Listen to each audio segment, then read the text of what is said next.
Mayong hapon Western Visayas kag Negros Occidental, malantaw man kita sa live streaming sa YouTube channel sa GMA Regional TV kag Facebook page sang One Western Visayas. Sa nagapanguna nga balita, punong barangay sang Barangay Tuble, San Dionisio, Iloilo, arestado sa drug buy-bust operation sa Banwa, sang Sara.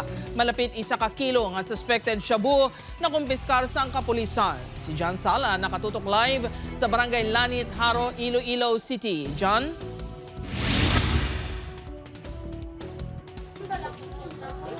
Jert, ang mga barangay officials sa moang dapat nga nagapanguna sa anti-illegal drug campaign sang mga barangay. Ganigin kadismaya ni Iloilo Governor Arthur Defensor Jr. ang pagkaulamid liwat sang isa ka punong barangay sa illegal drug trade. Ginaresto sa makatapos ang Iloilo Provincial Drug Enforcement Unit ang ginakabing nga budigero sa illegal nga droga nga si Ed Martin Alconga, 39 anyos. Ang masubo pa kay ang suspect punong barangay sang Tuble, San Dionisio, Iloilo. Nadakpan nini sa drug buy-bust operation sa Barangay de Vera, Sara kagabi. Kag nakuha siyang malapit 1 kilo sang suspected shabu nga may street value nga 6.5 billion pesos. Suno sa head sang PDEU may mga runner nga ginagamit si Alconga agud mag-distribute sa illegal nga droga. Apang kun dako ang volume nga transaksyon nga droga, siya na mismo ang nagapatigayon. Isa ka ginikanan nga nag-message personally sa ato no nga accordingly nga ginadala-dala ni Cap sini ang isa ka bata nga iya siguro bata.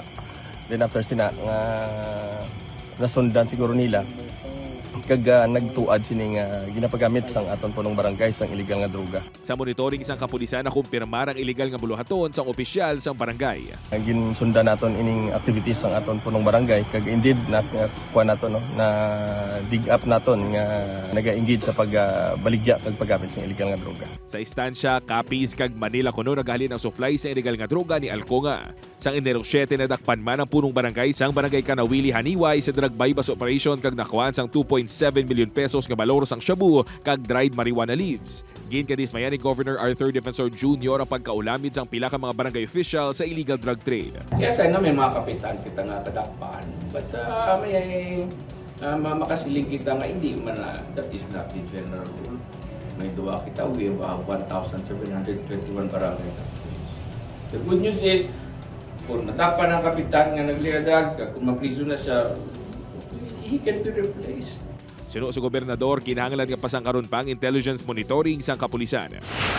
Samtang dakop naman sa operasyon sang Regional Police Drug Enforcement Unit ang high-value individual na kilala ka alias Tol sa drug buy-bust operation sa Barangay Cabugao Sur, Santa Barbara, Iloilo kahapon.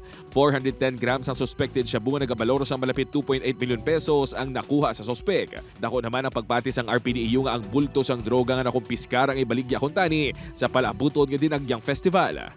Easy to eat na ginito sa paila ang aton nga monitoring para hindi makasulod diri sa Iloilo, sir. Especially may event pa nga dinagyang nga palabuton.